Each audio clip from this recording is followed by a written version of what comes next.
There's been tons of videos and tweets about this new photography app called Vero. Well, actually, it's not just a photography app, but I'm all for it because I feel like we have been so caught up in shooting for likes and for the algorithm. But instead, we should really be shooting for ourselves and creating things that you actually want to create. So naturally, I downloaded the app again because I want to see if it's just a hype or not. After using it for a couple of weeks, I actually find it quite refreshing. So I uploaded my profile picture and posted my first photo. The thing that stood out to me the most is the chronological feed. It basically shows you posts in the order they're posted, even my own post for some reason. And because of that, the algorithm on Vero is very simple. It's not a complicated algorithm where it's going through identity crisis and trying to dictate what you see next while you're scrolling on your homepage. It really takes me back to the old days on Instagram where I'm just like swiping through my feed and catching up on posts from the people that I follow. And the chronological feed is not only in homepage, it's also in collection where you can sort them by photos, video, book, music, and so on. And on top of that, whenever you search a hashtag, you'll see all of the posts within that hashtag in chronological order as well. Even though I do like the chronological feed, there are still problems and some gripes of my own, which we'll get into in a bit here. And Vero is not an app just for photography. You can share anything you want on there. If you take a look at the search page, photography is not even on one of the tabs. Obviously, if you want more people to use the app, the photography community is not the biggest one that you want to please. And this is not entirely a bad thing because it's good to have a variety of people on the platform. And in terms of photo sharing, I wouldn't say the photography feature on Vero is very sophisticated, but it sure has a lot more option when you post a photo on there compared to Instagram.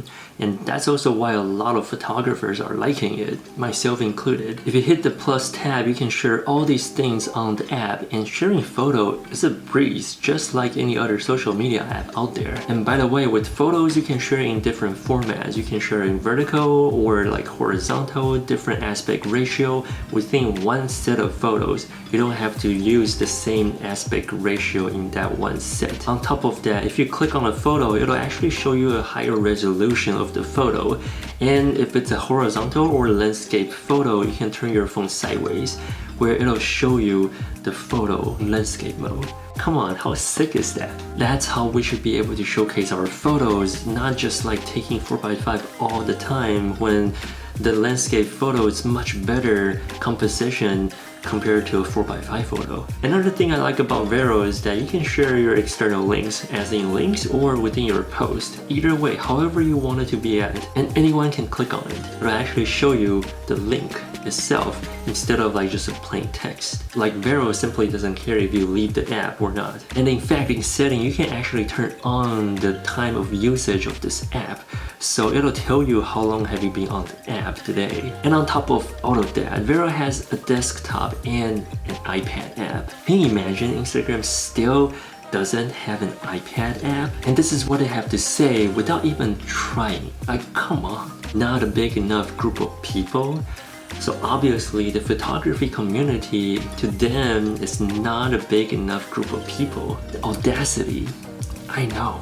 So let's not make Vero just a hype. Let's actually go there, try it out, and use it. Instagram is not going to do anything to balance it whatsoever because we're not big enough group of people. That's why they just don't care. And precisely why the photography community is seeking another social media platform. Now, as much as I like Vero as of now, I do have a couple gripes. Even though Vero does offer you to post between close friends, or even to the public, not many of my friends are on this platform. I have like 2 friends, tops. And most of my friends are complacent to what they're used to. But who knows, that might change in the future. And hopefully it'll change in the future. As much as I like the chronological feed, I'm afraid it might get boring soon. It's most likely not sustainable in the long run. This could be just a honeymoon phase. Unless they can pull a TikTok algorithm, but just for photos. Because it's still a hassle to discover other people's work. You can either do that in search with hashtags or relying on the featured account in the front page of search where it seems like only famous influencers can get on there. Other than that, you can also discover other people if someone you follow shares an account on their feed. But that's pretty much it. So growing a following on Vero alone could get tricky if your goal is to gain a huge followings on the platform. Another gripe that I have is that some people are trying really hard to get a following on Vero using old Instagram hacks. Right after I started posting on Vero, I got like 5 followers. And I've noticed this because I have like basically no followings. I have a very small presence in the social media world. But after a couple of days, my followers went to 0. Simply because I did not follow back, obviously. They were using the old Instagram hack, the follow for follow method, I suppose. But honestly, there's really no reason to do that because there's no algorithm. Your post won't be pushed to more people by the algorithm because of more likes or more followers. I mean, to a certain degree, this might work because people tend to follow people who has more followers. But instead of trying to hack the system, why not focus more on what you're creating? I just really hope that this community, this new photography community, can be more genuine. No hacks, no tricks, just focusing on your work and showcase your work. Admire the people on there that inspire you and simply just keep on creating. And let's try our best to keep this new community, this new platform positive and valuable for everyone. Like I mentioned earlier, there's not a lot of people on Vero right now.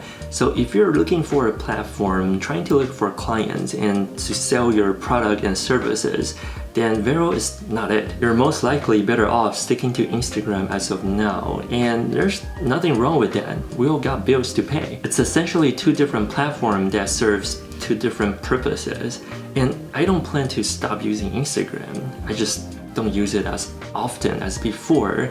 I still scroll through like stories and reply to messages. But I'm using Vero as a new way to share and at the same time admire the work of other photographers and creators because I can actually see their work on my homepage. By the way, if you're on the fence to try out Vero, definitely do it now because it seems like they are going to roll out with like a subscription plan of some sort in the future. It sounds like it's a small annual fee. However, we don't know how much that is yet. At least I don't. Maybe you do. And this does make sense because they're not making any money off ads. Basically, there's no ads on Vero, so you can see post after post from people that you admire, that you follow. So eventually they'll have to find some way to monetize in order to keep the app running. The upside to this is that the users are paying, so you won't see any ads, paid posts or videos spamming your feed all the time. The downside to that is it's not free, so it'll be hard to scale to more people in the future. But personally, I'm totally fine with it as long as I can still discover other people's work that actually inspires me, not just some hyped up photo or trend that makes no sense at all and provides no value. Alright, that is enough rant for me today. I'll see you guys on Vero.